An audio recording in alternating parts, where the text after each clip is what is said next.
오늘 행복의 지혜입니다. 행복에 대한 이야기를 하는 것도 다음 주로 한번 남았는데, 여러분 3주, 4주 들으면서 좀 행복이 왔습니까? 행복이 이미 왔죠? 아직 안 온 사람들은 문제가 있습니다. 옆 사람하고 다시 인사합시다. 당신이 진정으로 행복할 수만 있다면 좋겠습니다. 아멘. 제가 이제 신앙생활을 하면서 보니까 옛날에 어떤 목사님이 그러더라고. 좀 누리라고, 목회하면서 누리라고 그러더라고. 누리라고. 그래서 맨날 목사님이 그 설교하면서 좀 지겹다. 뭘 자꾸 누려. 할 말이 그밖에 없는가. 그러거든요. 그런데 제가 깨닫고 나서니까요, 제가 계속 그 말을 하고 싶어요. 왜냐면요, 그게 행복인 거예요, 행복. 그러니까 정말 중요한 것은 행복해야 한다는 거예요. 행복해야 한다. 제가 이제 그 신앙생활을 하면서 이제 예수님의 오셔서 하시는 주제가 그거예요. 천국에 가까웠느니라 하는 거거든요. 회개하라, 천국이 가까웠느니라 할 때 그 천국이 바로 무엇이냐면 바로 행복이라는 주제를 가지고 주님은 나타나신 거예요. 그래서 이제 우리가 이 심령이 가는 자가 복이 있다 하는 팔복 산상수훈의 말씀도 결국은요, 아무다가 우리가 행복하기 위해서는 우리 마음의 상태를 그렇게 팔복의 마음, 심령이 가난한 자, 온유한 자, 애통하는 자, 이런 그런 말씀들을 한 것이 결국 우리 주님의 포커스, 메인 주제의 핵심적인 주제는 바로 행복이었음을 깨닫게 됩니다.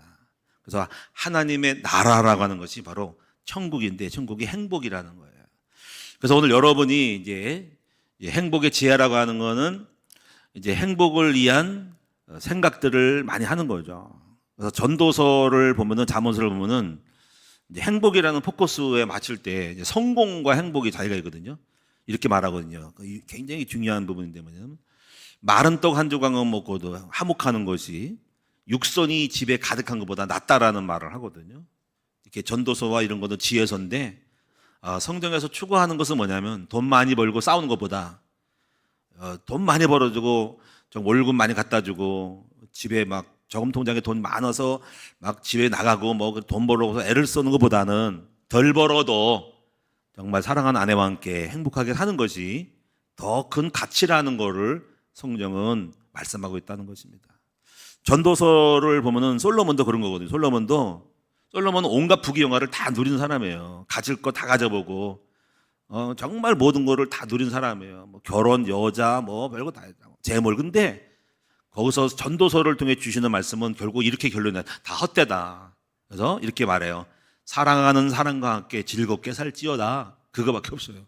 맛있는 떡을 먹고 흰 옷을 입고 머리 향기름 바르고 사는 것이 최고라는 걸 말하는 거예요. 결론적으로 보면은 가정의 행복 이거예요. 그러니까 부귀영화가 소용없고, 물론 부귀영화 나쁜 건 아닙니다만은 행복을 깎아먹은다면 그것은 좀 줄일 필요가 있는 거죠. 근데 가치가 뭐냐면 우선 내가 행복해야 된다는 거야. 오늘 그래서 우리가 정말 우리 콘셉트이 뭐냐면, 우리가 주된 목회의 표대가 뭐냐면 바로 성도들이 행복한 것이다 하는 것입니다. 우리 이 땅에 살면서 70, 80, 90, 100 살면서 우리가 행복하게 한 번 본 인생 행복하게 살다 가는 그런 삶이 우리가 돼야 된다는 것이죠. 그런 관점에서 직업도 선택하고 또 여러분이 또 많은 것들에 대해서 행복을 찾아 나갈 수 있는 그런 지혜로움이 저와 여러분에게 있으면 좋겠습니다. 평생을 살면서 계속 괴로워하고 불행하게 살면 그건 인생이 아니죠. 어차피 한 번뿐인 짧은 인생, 사람마다 차이가 있지만은 70이요, 80이요, 강건한 80이라도 그 세상은 고생과 슬픔이라고 하니까 우리는 그런 삶 속에서 행복하게 살고 또 나랑 만나는 사람에게 행복을 주는 그러한 동반자가 되어주고, 또 나와 함께하는 자녀들, 내가 모시는 부모님들, 나와 함께하는 우리 교회 안에 있는 수많은 동역자들도 나 때문에 행복하고 서로 행복하고 격려를 줄 수 있는 행복한 공동체가 됐으면 좋겠습니다.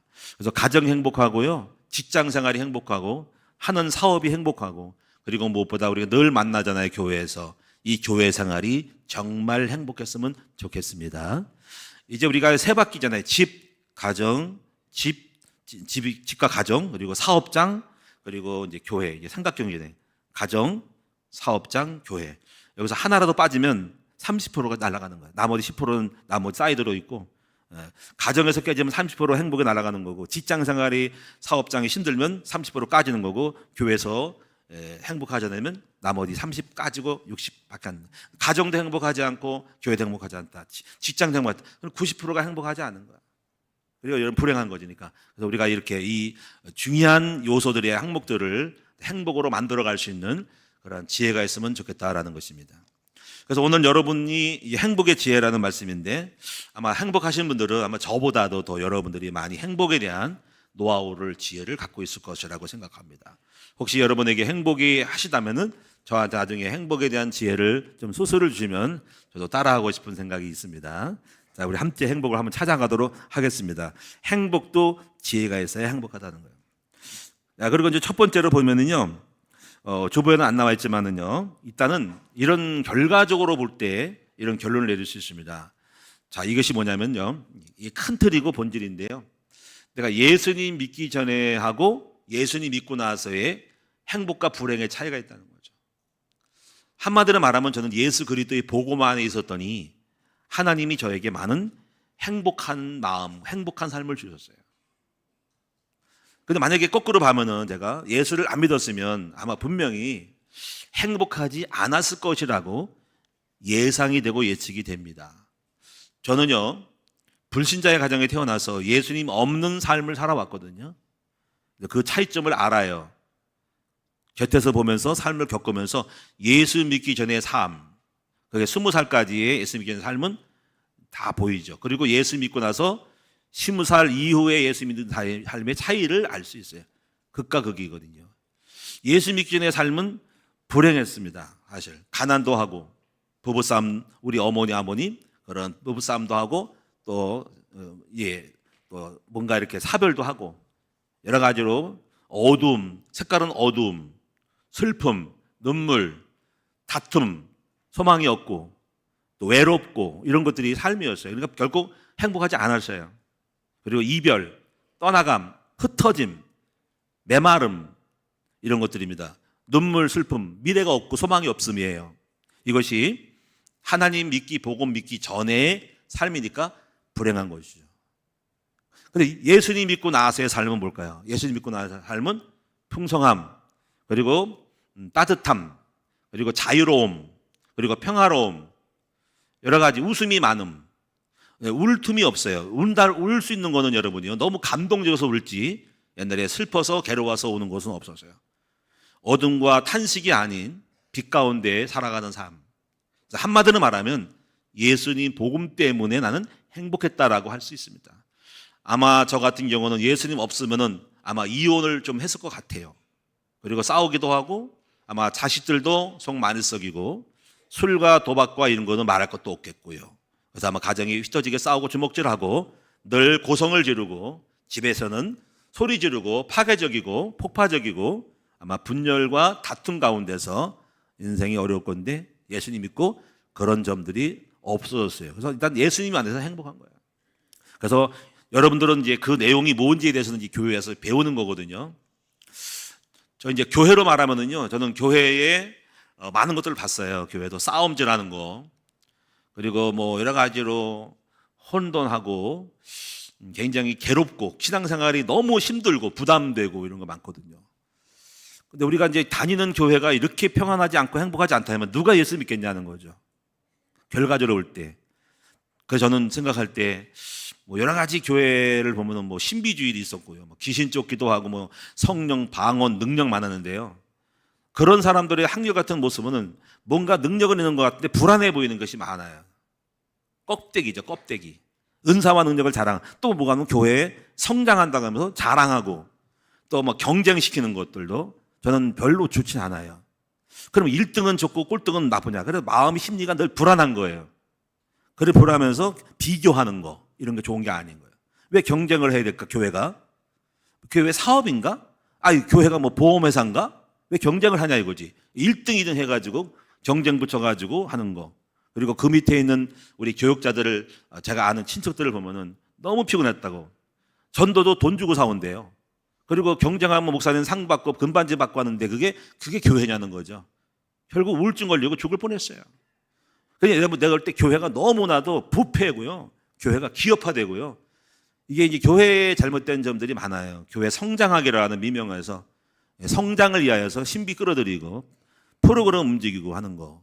정말 교회가 교회답지 않은 모습이 결과적으로 볼 때 비판을 받고 외부로부터 이제 정말 욕을 먹으면서 오늘날 한국 교회의 건의가 실추되는 것을 볼 수 있습니다. 네. 그래서 생각해요. 교회가 교회다워야 되는데, 교회가 평화로워야 되고 따뜻해야 되는데, 정말 하나님이 은혜 가운데 건강하면 저절로 부흥될 것이 아닌가라는 생각입니다. 뭐 큰 교회를 졌다고 해서 부흥되고 성공한 것도 아닌 거예요. 여러분, 작은 교회가 불행한 것은 아닙니다. 우리는 진정한 행복이 뭐냐는 거예요. 작든 크든 간에 우리의 교회 생활이 정말 행복하고 평안하고 안식하고 쉬웠으면 좋겠다라는 거. 저는 그래서 제가 이제 교회에 이렇게 보면서 절대로 우리 교회는 신비주의 하면 안 되겠다.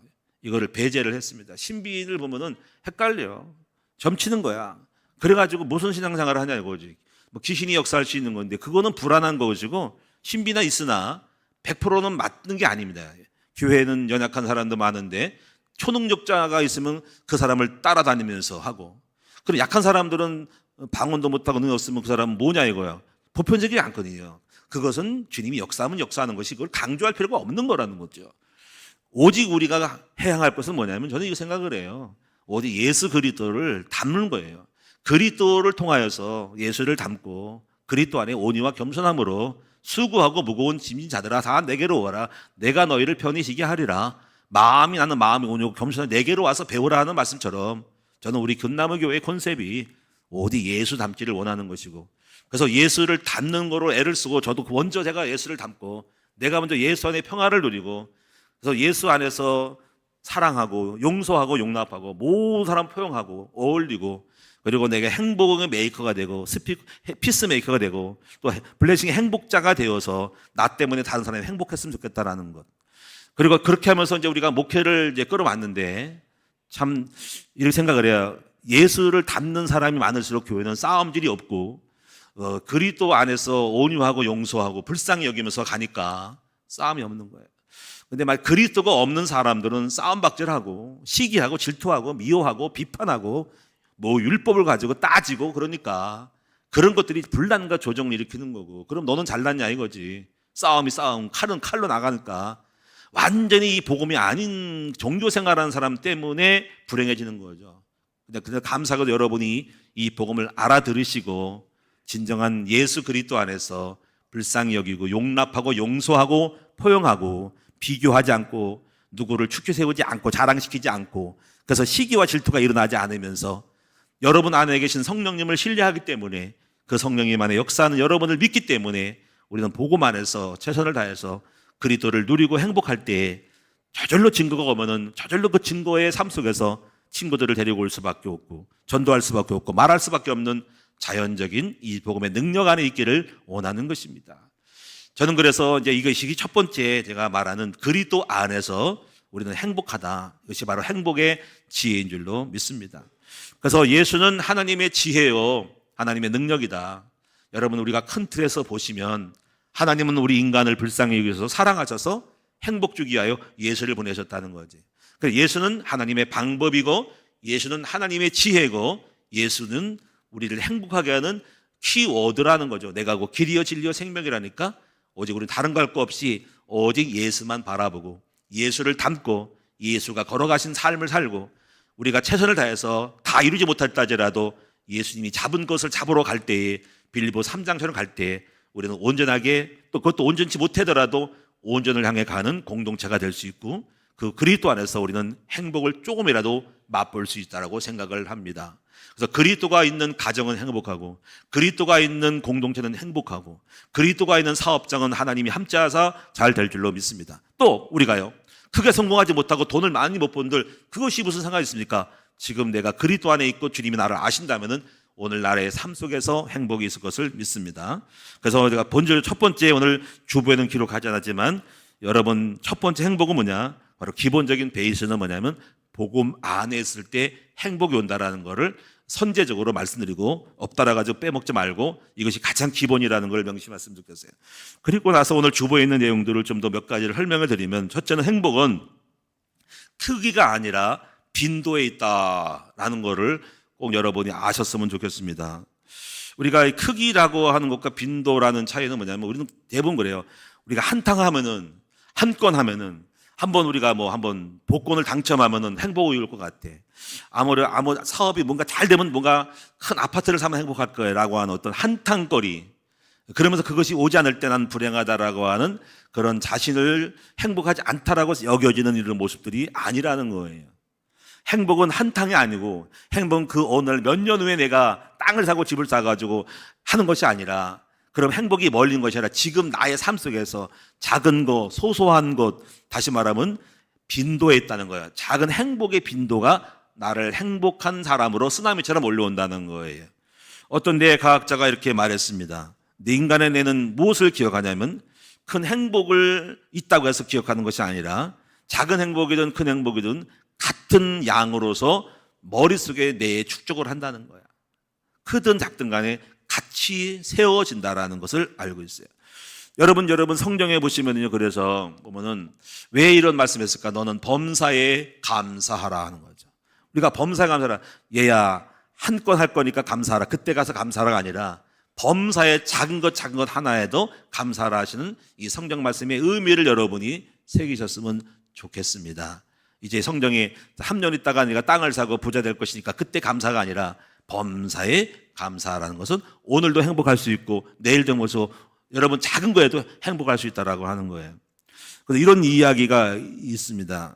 예를 들면은 우리가 회사에 나가면 월급을 하는데 미국에는 주급을 받잖아요. 주급은 똑같은 한 달치 월급이라도 4주로 나눠서 주마다 돈을 받는 거, 월급을 일한 페이를 받는 거예요. 자, 한 달에 한 번 받는 거하고 좀 나눠서 4번 받는 거에 차이가 있다는 거예요.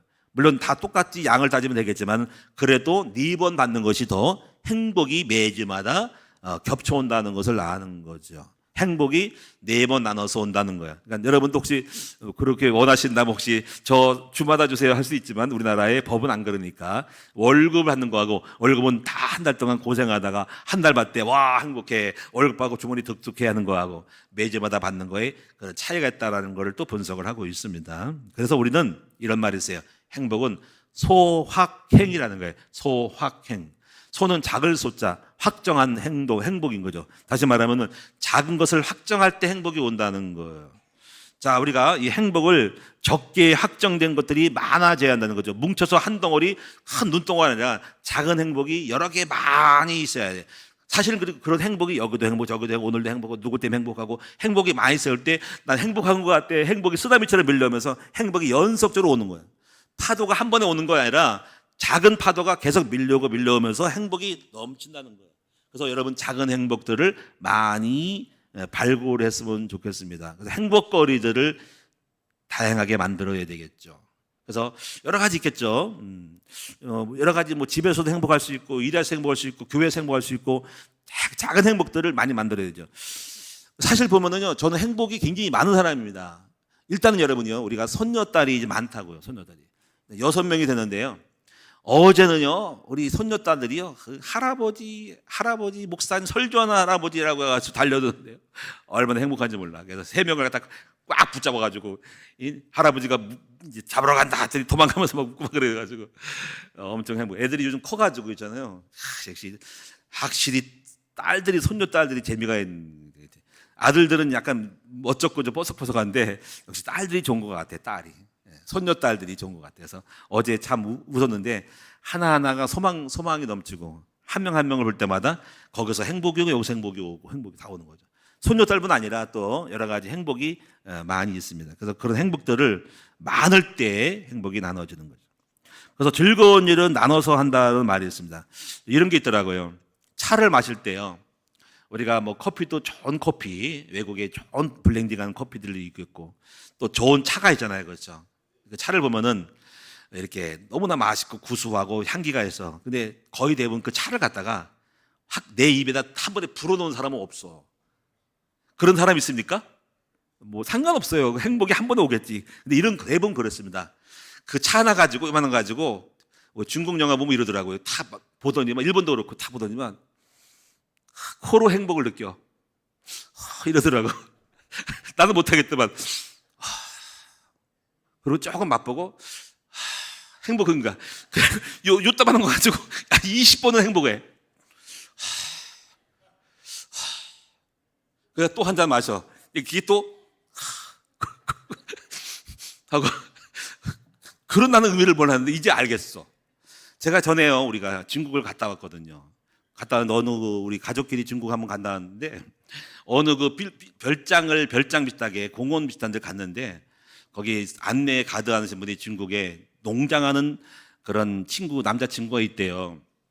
그래서 과일 농장을 하는데 갔죠. 갔더니 저를 맞이하고 그래서 제가 복음을 전하고 이제 영접하고 대하다가 차를 대접을 하더라고. 차. 근데 차가 보니까 중국 차를 보니까는 따로 커피 끄는 게 아니라 아예 그 기계가 있더만 탁자에다가 완전히 박스처럼 세팅이 되어 있어요. 시스템이. 호수 끼고 물 끓이고 주전자 있고 끓이면 차도가 있고 차 닭이도 이렇게 펴가지고 다 있더라고요. 그래서 나중에 저보고 목사님 하나 사드릴까요 하다가 얼른 사줘라 그러고 했는데 어쨌거나 그런 게 있더라고요. 근데 그분이 차를 대접하는데요. 찻잔이 크지가 않아. 어떠냐면요.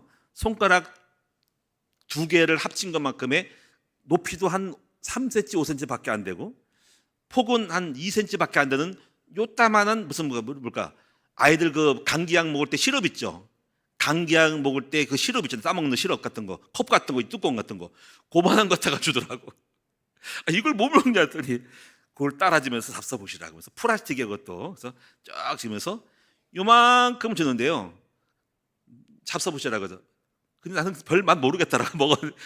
그런 차를 다 맛을 모르니까. 근데 그걸 먹고 또 먹더라고. 계속 먹는데.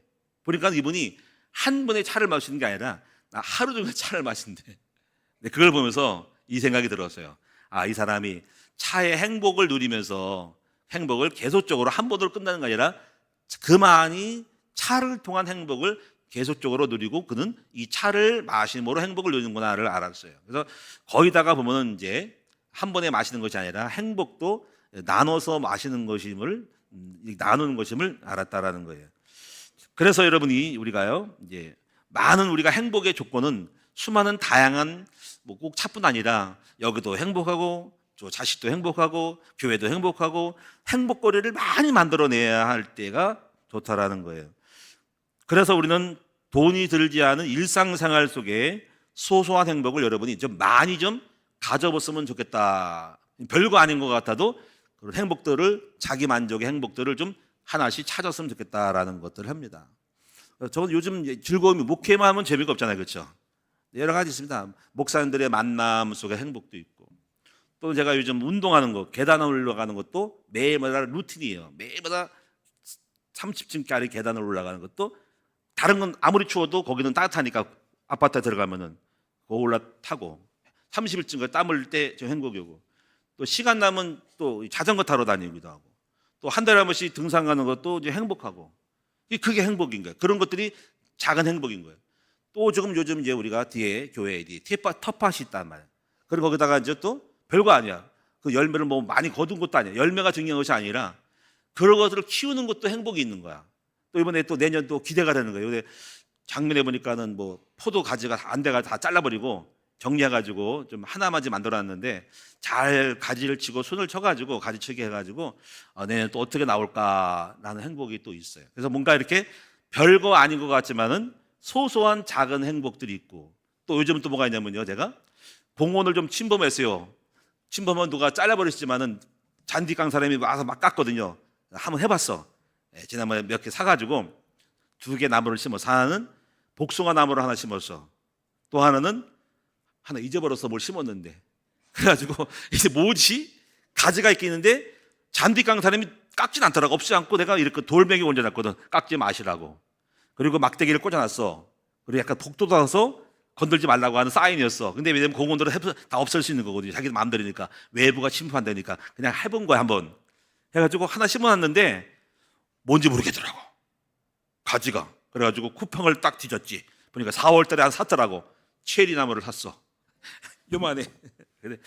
기대가 되는 거야. 별거 아닌 것 같아도 이게 자라는 2, 3년 자랄 때 얼마나 크게 자랄까라는 거. 물론 나중에 누가 배울 수도 있지만은 제가 말하는 건 뭐냐면 그렇게 별거 아닌 것 같은 것을 가지고도 나름대로의 소소한 즐거움과 행복을 찾을 때 여기도 쌓이고 저기 쌓이면서 우리가 행복이 같이 뭉쳐가지고 연속적으로 행복을 타치해 준다는 거예요.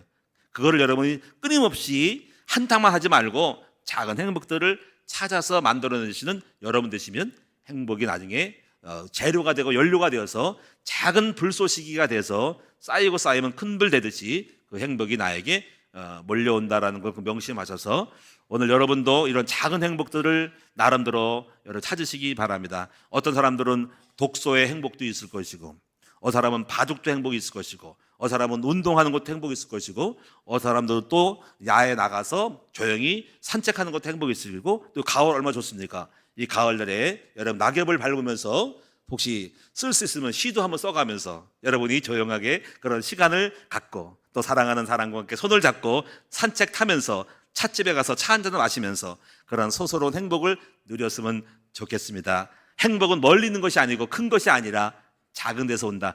그 다음은 행복한 사람들은 또 행복을 더 크게 만들어내니까 여러분 이런 행복을 찾으면 좋겠다라는 거예요. 그래서 오늘 성경에 보니까 범사에 감사하라. 저는 이렇게 생각을 해요. 여러분은 그거 필요 없어요. 한탕 하면 좋겠어요. 복권 당첨자가 했으면 좋겠고요. 치킨 거 샀으면 그때 행복할 것 같아요. 남은 행복이 아니에요. 할 수 없어. 근데 우리는 이런 행복도 있다는 거를 꼭 아셨으면 좋겠다. 한번 따라합니다. 행복은 한탕이 아니라 작은 것을 속에서 행복이 쌓여서 오는 거다. 그런 믿음을 갖기를 바랍니다. 아마 지금 여러분이 난 행복하지 않다라고 한다면 여러분 그 작은 것 속에 주어지는 행복, 함께함과 맛있는 것과 내게 주어진 좋은 옷도 하나 입는 것도 행복한 거예요. 오늘 멋있는 옷 입었네. 이 선물 받았네. 그런 행복을 모른 채로 한탕만 하면 여러분 하면 지금 마음이 불행하다고 생각할 거야. 그럼 아무 재미가 없는 거야. 그 작은 행복들을 찾지 못하기 때문에 여러분 그렇게 하지 말고 지금 내게 작은 행복들을 하나하나 행복하시기 바랍니다. 이발하는 것도 행복이고요. 옷 하나 입는 것도 행복이고 좋은 넥타이 하는 것도 행복이고요. 여러분이요 정말 멋지게 한번 하는 것도 행복인 거예요. 그런 사사로운 행복 속에서 날마다 행복이 넘치는 여러분 됐으면 좋겠습니다. 자, 이제 두 번째 부분은 뭐냐면 이제 여러 가지 있지만 간단하게 설명을 할게요. 두 번째는 불행은 욕심에서 온다라는 거예요. 제가 인생을 살다 보니까는 가유불급이 별로 안 좋은 거예요. 가유불급 지나치면 아니야만 못하다는 거지. 그래서 사울왕의 경우를 보면은 오바를 해가지고 불행해졌어요. 충분히 왕이면 행복한 텐데 뭔 욕심이 많아가지고 그 정권을 유지하기 위해서 여러분이 다윗을 쫓아내다가 남은 인생을 불행하게 산 사람이 바로 사울왕이에요. 충분히 행복하잖아요. 왕이 됐잖아, 그렇죠? 그리고 자기 사회가 앞으로 왕이 될 수 있잖아요, 그렇죠? 근데 뭐 때문에 그렇게 가유불급인 거예요? 그러니까 지나친 사람들은 행복을 잃어버려. 아파트 하나도 했지, 두 채, 세 채 산다 해가지고 나중에 그것 때문에 골수 아프고 속을 썩이냐는 거지. 행복하면 될까? 만족하면 되는데 만족이 없는 거예요. 그 만족하지 않은 오버하는 것 속에서 불행이 오는 거예요. 어떤 사람이 주식을 했는데요. 저도 제대로 맞춰가지고 한 20억을 주식에서 올라가지고 했대요. 그러니까 자기가 한 3천만 원 투자해가지고 이게 20억이 만든 거니까 주식 수에 따라 만든 거니까 계산 때린 거야. 내가 이거 해가지고 2년 만에 3년 만에 몇백 오른 거야. 20배 올랐나? 20억이 되니까 계산 딱 오는 거야. 그러면 내가 만약에 1,000만 원에서 이렇게 했으면은 20억을 투자하거나 집 다 팔아가지고 몇 억짜리를 갖다가 끌어박으면은 몇백 올라면 되겠네? 계산은 맞지. 그래가지고 이거 올빵한 거야. 이제 이 정도에서 올랐으니까 더 많은 금액의 페이 단위를 높여가지고 개월수를 높이면은 한 40, 50이 될 것 같아. 그럼 대박 났네. 끝나네. 해가지고 이 사람이 거기에 만족하지 않고 이거를 매도해가지고 수금화 현금화 시켜야 되는데 다시 재투자해버린 거야. 그리고 집까지 팔아서 한 거야. 결과는 다 털렸어. 따라가지고 다다가 망해버렸어. 이게 뭐냐? 만족을 해야 되는데 욕심 때문에 있는 거에 털린 거야. 여러분 오늘 우리는 이렇게 욕심 부리지 않기를 바라고요. 정말 우리는 분수에 맞게 살아야 되고요. 하나님이 주신 축복을 누리면서 가욕하지 않는 여러분 됐으면 좋겠습니다. 절제를 했으면 좋겠습니다. 야고보 1장 욕심이 잉태하죠 죄를 낳고 죄가 장성하죠 사망을 낳느니라. 적당히 멈출 줄도 알아야 된다는 거예요. 적당히 멈출 줄 알아야 된다. 저는 그래서 교회도 마찬가지고 교회도 적당히 멈춰서 주님의 일을 중심을 갖고 해야지. 저는 생각을 해요. 교회도 크게 넘어질 필요가 없다고 생각해요. 그런 환경이 오면 하지만은 무리해서 밖을 드러내기 위해서 그렇게 해서 무리해서 안 된다는 생각이기 때문에 적당히 하고 이미 있는 그 교회 건물에다가 좀 증축은 못지만은 여기다가 다시 또 팔아가지고 또 몇천 평을 또 지어가지고 몇천 명이 모이는 이렇게 할 필요 없다 생각을 해요. 하나님께서는요 가욕하면 안 되기 때문에 다 분수알고 또 그렇게 하실 수도 있는 거지만은 그런 항상 조심해야 돼. 욕심 부리지 말고 하나님 주신 은혜대로 가고 순리대로 가고 무리하지는 말자라는 생각을 합니다. 다만 우리는 이제 학교 때문에 이제 좀 증칙은 하긴 했지만은 저는 무리할 생각이 없어요. 여러분 지금 저 앞에 지금 여러분 땅 나왔어요. 우리 기도 많이 했죠. 저 땅이 여러분이요 유치원 부지에서 20짜리가 20억 30억짜리가 그것이 다시 안 팔려가지고 용도 변경이 돼가지고 다시 공고 나왔는데요. 준주거지구로 돼가지고 상업지역 비슷하게 주택도 질 수 있고 준상가 근린상가를 질 수 있다는 거 됐는데 단가가 얼마냐면요 74억입니다. 자 74억이면요 그 자체가 크죠. 근데 사업자들이 경쟁 붙으면요 100억 이상 넘어갈 수 있습니다. 상가 빌딩 지식 때문에. 자 100억 우리가 한번 도전해 볼까요? 자 그때부터 평생을 골치 아프고 머리 싸면 타는 거야. 내 인생 오래 못 살 거야 아마 그래. 100억을 내가 짊어지고 또 지금도 빚이 있어가지고 지금 그런데 또 다시 100억을 지면 나는 밤잠 못 자고 내가 금방 내가 늙어 죽을 거야. 나 죽으라고 하는 소리요. 부담돼서 사실 솔직히 30분 돼가지고 주여 어떻게 되죠? 근데 감사하게 피할 길을 줘가지고 준주거 돼가지고 교회 안 하게 되면 다행이에요. 교회 와도 문제니까 도전해야 되는데 사실 30억도 난 부담스러웠어요. 그래서 속으로는요 여러분 학교를 세우지만 정말 부담됐습니다. 여러분 우리가요 이렇게 우리는 중요한 그러니까 내가 그래서 감사하게도 피할 길 줘가지고 주여 잘 됐어요. 하나님 안 삽니다 이제 그거 벗어났어요. 여기는 좀 적당히 해도 되거든. 여기는 한 10억이나 20억 되면 되니까 조금만 보태가지고 자금 만들어지면은 무리 없이 되는 건데 저건 너무 커. 땅 사면 그만입니까? 건물 지하잖아요. 여러분 문제가 많아. 그래서 무리하면은 불행하다. 이것 같이 저는 분수를 알고. 근데 혹시 또 알아요? 누가 혹시 또 여러분이 또 어떤 의인이 나타나가지고 어디 큰 회사 사면서 100억을 헌금하면 그때 망설임 없이 사야지. 근데 그럴 일 없으니까. 하여튼 여러분 제가 말씀드리는 것은 뭐냐면 한번 따라하겠습니다. 불행은 지나침에서 온다.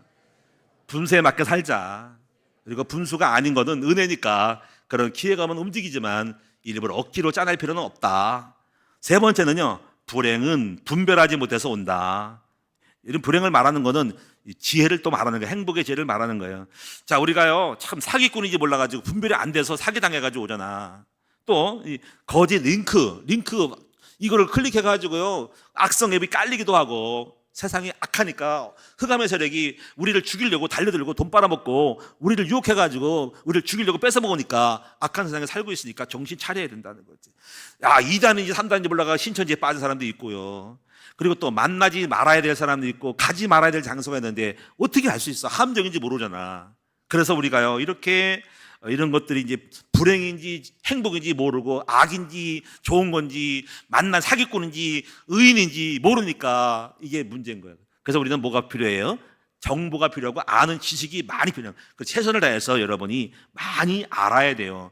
돌다리도 두드려 본다는 것처럼 공부를 많이 하고 관련된 일을 한다면 쉽게 선택하지 말고 여러분이 공부도 많이 하고 유튜브 검색도 많이 하고 책도 많이 읽으면서 했는 주식도 그래요. 주식도 어떤 분이 그러더라고. 한두 권 책 읽고 주식하지 말라는 거예요. 적어도 100권 읽고 어차피 그 일에 뛰어든다면 목숨 걸고 해야 되는데 어설프게 건드려가 다 망해버리는다는 거지.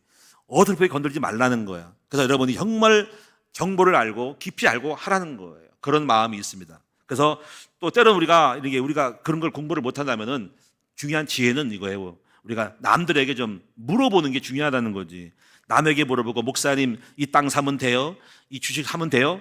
그러면 제가 아는 정보에서 알려주고 제가 모르면 누구 소개해가지고 그분에게 한번 자문을 구해보라고 할 거 아닙니까? 그러니까 항상 지혜가 뭐냐면 혼자 결정하지 말고 주변 사람에게 물어보면서 그거를 객관성을 가지고 남의 보는 입장에서 판단할 때 잘 될 수 있다는 거예요. 그래서 우리가 노인의 말을 경청하는 것이 중요하다라는 거예요.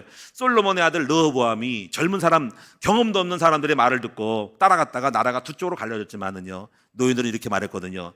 노인한테 자문했더니 왕이시여 당신의 정치 방법은 좀 부드럽게 해야 됩니다. 그래요? 뭐 젊은 사람 친구 같더니 이렇게 말했어요. 아 친구야 정치하려면요 세게 해야 돼. 백성은 완전히 잡아야 돼. 해가지고 그 사람들의 말이 맞는 것 같아. 따라갔어. 그래가 나라가 갈라졌다고. 왜냐하면 이 노인들이 하는 말이 이거였거든요. 당신의 아버지는 솔로몬은 성전을 짓느라고 백성들에게 많은 헌금을 받고 또 힘들어. 그리고 굉장히 압박을 줬다고. 당신도 그러면 백성 다 도망가고 힘들어. 그러니까 지금 당신은 유화책을 써야 된다고. 부드럽게 해서 달래줘야 된다고. 그걸 한 번 꺾어야 된다고. 그 노인의 말을 듣지 않고 젊은 사람 말처럼 또 압박했다가 백성이 싫어가 도망가버리고 나라가 갈라져버려요. 이거를 보면서 우리가 이거예요. 율법과 복음이거든요. 여러분, 율법이 너무 세면요 사람 도망갑니다.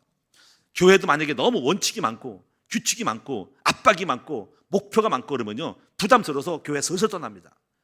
그래서 여러분이 은혜를 주고 힘을 주고 용기를 줘야 되는데 지나치게 압박과 율법으로 조건이 많으면 사람이 모이지는 않아요. 따지고 꼼꼼하면 안 좋단 말이에요. 그러니까 교회도 받으면 어때요? 목사님이 너무 꼼꼼하고 깐깐하고 따지고 뭐 예배 때 뭐 졸면 안 된다 그러고 막 이러면요 성도들 피곤하고 신도도 교회에서. 그리고 장로님들은 이번에 연말까지 전도 5명 오세요. 장로님들이요 너무 힘들어. 왜냐면 전도로 안 되면 어떻게 할 거면 안 하면 죄인이고. 그럼 또 어떤 걸 했대요? 장로님들 전도 오른손 손 들으세요 한다고. 그게 무슨 신앙생활입니까? 그게 무슨 뭐 어디 회사예요? 그게 회사예요 교회예요. 그래가지고 압박을 주는 거 있죠. 와, 아니 못할 수도 있고 안 할 수 있는 것이지 그런 식으로 왜 그 조건을 걸어가지고 하냐고. 피곤해. 그래서 여러분들 이런 것들은 안 좋은 거예요. 그렇게 해가지고 성과를 오르고 압박을 주면 성과를 주면 행복하지 않잖아요. 여러분, 우리는 행복해야 전도도 되는 것이지 사람이 일이 뭐 그렇게 마음대로 되는 겁니까? 전도가 마음대로 되는 거냐고. 아니라니까. 그래서 우리는요 은혜 가운데서 다 알고 있어요. 성령 역사 가운데 자원으로 해서 하는 것이니까 편하게 해야 되는 것이죠. 저는 그래 컨셉이 뭐냐면 하여튼 우리 교회는 큰나무교회는 행복하다. 행복한 생활을 부담 없이 각자 하나님이 성령께서 알아서 역사하셔서 힘껏 힘을 다해서 선을 다하는 것이다. 그래서 일단 불편하면 안 된다는 것입니다. 저는 가정도 웃음이 넘쳐야 되지 무섭게 하면 안 되는 거예요. 가정도 무섭게 할아버지가 막 야 이 조용히 안 해 이러면요 다 도망가고 손자 손녀 저한테 오지도 않아요. 그 얼마나 불행합니까, 그렇죠? 저는 따뜻하게 하면 우습게 막 예민하게 하니까 할아버지 하면서 막 달려서 막 그러니까 너무 재밌잖아요, 그렇죠? 자, 여러분 네 번째로 지혜로운 처신이 행복을 만든다.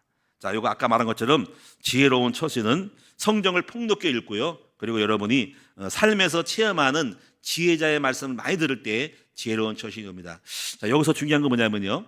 삶의 경험에서 온 사람의 말하고 삶의 경험이 아닌 것에서 자기가 생각하는 이론으로 말한 거에 차이가 있어요. 요것이 중요한 거예요. 제가 이제 목사님들도 이렇게 설교를 많이 하지만은 어떤 목사의 삶은 왜 저런 말을 할까? 상황이 안 맞는 말을 할까? 좀 완전히 이론적인데 뭐 뜬금없는 말을 할까 생각을 하면서 아쉽다는 생각이 많이 들어요. 저 경우에는 얼마 안 되는 시간 가지고 저런 얘기 할 필요가 없다는 거죠. 왜 그러냐면요. 이게 와요. 목회 경험이 없고 성공하지 못한 사람들은요. 그 내용을 들어보면요. 별로 들을 만한 게 별로 없고 추상적인 말을 많이 합니다. 미사역어는 쓰는데 근데 내용이 정말 본질적인 것이 없어요. 근데 성공한 사람들인가 보면 그 사람들은 꼭 알맞는 말을 하고요. 꼭 필요한 말을 합니다. 자기가 응답받은 삶에서 나오는 지혜로운 말을 한다는 거죠. 이거를 많이 보면서 좀 아쉽다. 그래서 그 사람의 말에 영향을 받고 이제 그 사람의 능력적인 사람과 응답받은 사람의 말을 통해서 그 삶의 영향력이 많이 가고 지혜가 같이 가는 걸 알게 됩니다. 교회도 마찬가지예요. 교회도 있잖아요. 전도를 많이 한 사람을 세우면 전도의 지혜가 나오고요. 기도에서 응답받은 사람 나오면 기도에서 응답받은 사람의 얘기가 나오지만 기도에서 응답받은 것도 없어요. 전도 응답받아서 아무 열명 없는 사람이 말하면 그 말 한마디 한마디가 별로 의미가 없는 내용이 없는 말을 하면서 시간만 낭비하는 것이 많이 됩니다. 그래서 누구 앞에 쓰냐가 중요한데 앞장선 사람이 열매에 있는 사람이 말하는 그 말에 씨알이 있는 거예요. 그래서 여러분이 우리가요 이런 가끔 가다 보면 100세, 20세, 100세 산 사람들이 말을 듣잖아. 그분은 어떻게 장수했을까? 근데 그 사람이 뭐 70세 죽고 60세 죽으면 그 장수의 비결이 없는 거예요. 근데 120세 살고도 살아있다. 그분의 말을 들을 필요가 있어. 그걸 물어보잖아. 아니 어르신 어떻게 120세까지 사셨습니까? 그러면 나는 이렇게 살았어요. 그러면 그 말을 신뢰성을 가지고 나도 그분 따라서 이렇게 먹어볼까? 이렇게 살아볼까? 하는 거예요. 왜냐면 그분은 살아본 증거가 있으니까. 그렇잖아요. 그렇죠? 돈을 많이 번 사람이에요. 그러면 어르신 어떻게 해서 이렇게 돈을 벌었습니까? 그게 워렌 버핏입니다. 워렌 버핏은 돈을 많이 버니까 그분을 모셔다가 그분의 고언을 듣는 거예요. 30억을 주고 막 죽어도 그분이 그 30억 가지고 쓰는 게 아니라 고아원 이런 들으더라고. 그 왜 그럴까? 그렇게 성공한 사람들은 그 말 한마디가 지혜로운 말이란 말이에요. 오늘 여러분도 이렇게 지혜롭게 되려면 행복하려면 지혜로운 사람의 말을 듣고 나가야 한다는 거예요. 그 다음에 5번째로 묵상 기도의 중요성이 뭐냐면 묵상은 행복을 주는 거예요. 여러분이 단순히 기도가 아니고 묵상은 내 마음의 영혼의 정화작용을 하는 거예요. 여러분 우리는 밤새도록요 우리 몸은 묵상을 합니다. 우리 몸은 돌려버립니다. 잠을 자는 시간에 우리 몸이 순환이 되어져서 배설과 그리고 여러분이 독소를 제출하면서 우리 몸을 정화해가지고 에너지를 다시 생성해가지고 원상태로 컴백을 시키는 거예요. 그래서 그거를 돕기 위해서 우리는 재료를 줘야 됩니다. 자기 전에 물을 마시고 또는 우리가 염분을 섭취하면서요, 우리가 독소 배출할 수 있는 것들을 충분히 공급해주고 잠을 평안히 자고 몸을 자유롭게 만들면서 할 때 우리가 서너씩 7시간 잔 동안에 몸이 다 순해가지고 아침에 되면 개운한 거예요. 또 아침에 그러면 작업을 안 했기 때문에 물을 먹어주면서 보충 작업해서 우리 몸이 자기 전과 작업해서 온몸에 에너지를 약간 에너지 부스터를 줘가지고 우리 몸을 잘 조절하도록 도와주는 영적인 양령을 공급해줘야 됩니다. 그걸 원래 알아야 돼요. 그럼 묵상이 뭐냐면 육신은 그렇고 묵상은 정신의 우리 내 마음의 심령을 안정하는 작업이에요. 이 묵상이 행복을 주는 거예요. 이 묵상을 통해서 내 안에 있는 두려움과 절망과 짜증과 미움과 괴롭과 누구를 미워하는 마음들이 다 독소들이 디톡스 시키는 거야. 기도해서 회개도 하고 용서도 하고 그리고 고백도 하고 억울함도 고백도 하면서 그런 묵상하는 그 시간을 통해서 또 미래에 대한 막연한 불안한 게 돼요. 정리를 딱 하면 지혜가 나와가지고 어떻게 할지 해서 그 불안을 사면서 평안함으로 일어나는 거예요. 그게 묵상이 행복을 주는 거예요. 저도 이런 시간을 많이 가지면서 온갖 쓰레기, 온갖 잡동사니, 온갖 복잡한 거를 다 순리 작업을 통해 가지고 우리 내 안에 있는 디톡스를 해가지고 다 정리해가지고 딱 일어나면요 마음이 평안하는 거예요. 평안하는 거예요. 이런 것이 묵상의 행복을 여러분이 누리시기를 바랍니다. 그래서 이런 묵상의 가장 좋은 시간은 조용한 시간인데 이 큐티인데 새벽 시간 또는 광야에서 들판에서 나 홀로 있는 시간 속에 들어가면서 그런 시간 속에서 나의 영혼을 정화하면서 다시 한번 흔들리는 마음들을 안정시키고 격동하는 마음을 내 마음에 미워하는 마음들을 꺾으면서 불안한 영혼들을 내 안을 추스리면서 하는 거예요. 그래서 여러분 영혼욕을 다스리면서 호흡 조절도 하고 숨쉬기 고르기도 하면서 영혼을 안정하는 것이 묵상 최고의 시간이에요. 저는 달리기를 하면서도요 무조건 안 달리고 중간에 좋은 장소가 있으면 벤치에 앉아가지고 호흡을 하고 마음을 안정하고 기도를 합니다. 그래서 내 영혼을 정리하고 다시 한번 묵상하면서 또 다시 또 시간 되면 또 평안하고 또 사고 이래가지고 왔다 갔다 인터벌로 하는 거야. 달리기다가 쉬었다가 걸어가기도 하고 묵상도 하면서 최고의 시간을 갖는 거지. 달리기 하는 게 아니라 기도하는 시간이 달리기 하는 시간이에요. 그리고 달리면서도 자기 몸에 채찍질해요. 내 몸이 건강하라, 내 몸이 건강하라. 자꾸 압력을 주고 입력시키면서 나를 팀사해요. 너는 건강할 거야. 달리기 하면서 건강하라. 심장을 열심히 뛰어라. 하면서 내 심장을 기쁘게 해야지, 내 다리를 근육을 힘을 줘야지, 내 몸에 에너지를 주는 마음을 가지고 하는 거예요. 이렇게 활력을 줍니다. 그래서 묵상의 시간이 중요하다. 마지막에는 행복하려면 좋은 성품이 있어야 행복하다 하는 거예요. 이 좋은 성품이 행복은 뭐냐면 만남인 거예요. 우리가 행복을 결정하는 것은 만남에 있어요. 나쁜 사람 만나면 불행해지니까 그럼 왜 나쁘게 만나는 거예요? 바로 끼리끼리 만나는 거예요. 그래서 성품이 좋으면 좋은 사람을 만납니다. 그런데요, 왜 나는 사람으로 인해 문제가 많은가 할 때 여러분의 선택의 결과였던 거예요. 여러분 육적인 사람들이 내 안에 많이 달려들리면은 그 사람 때문에 시달리는 거예요. 나를 쪼아대죠, 나를 죽이려고 그러죠, 나를 평가하죠, 함부로 말하죠. 이런 사람이 내게 많으면은요 그것이 나에게 영향을 주고 자꾸 찔리기 때문에 마음이 흔들리고 불안한 거예요. 그래서 이렇게 될 때는 여러분 내가 끼리끼리 만나니까 좋은 성품을 가지면 좋은 사람이 올 수 있는 환경으로 나중에 다시 재배치가 된다는 거죠. 그래서 여러분이 만날 때 외모에 속지 말고 성품을 보시는 여러분 되셔야 됩니다. 특히 결혼 생활에 있어서 평생에 같이 사는 동반자가 여러분이 정말 행복해야 되는데 평생 괴로워하고 고통스러워하는 게 있어요. 그 왜 그럴까요? 결혼에 실패하는 이유는 성품을 보지 않고 육정에 끌려서 그러는 거예요. 그래서 여러분이 이제 끼리끼리 만나는 거기 때문에 여러분이 반드시 외모를 보지 말고 여러분 성품을 보는 선택을 했으면 좋겠습니다. 그래서 또 정서가 통하는 것 때문에 그럴 수밖에 없는데요. 영의 사람은 영의 사람을 만나는 거예요. 영의 사람은 육의 사람을 알아본다는 거예요. 육의 사람들은 영의 사람을 알아보고 또 육의 사람은 영의 사람을 싱겁게 생각하고 육의 사람은 영의 사람들 별 볼 일 없게 봐요. 영을 모르니까 가치를 모르니까 육만 보는 거지. 외모나 아름다움과 멋진 것만 보지만은 속는 거예요. 겉을 보지 마시고 영의 사람은 속 사람을 보셔야 된다는 거지. 그래서 육의 사람들은 영의 사람을 별 볼 일 이렇게 생각하고 육적으로 멋있게 봐올 때 매력 있다고 생각하지만은 거기서 함정이 생기고 근데 육적인 사람은 육으로 달려가기 때문에 또 문제도 많아요. 멋있고 아름다운 사람은 꼬이는 것도 많단 말이에요. 왜냐하면 예쁜 여자는 예쁜 남자에 달려드는 거예요. 예쁜 멋있는 남자는 또 예쁜 여자 달려들어가지고 또 연애하자 그러는 거예요. 그러니까 바람 잘 일이 없는 거야.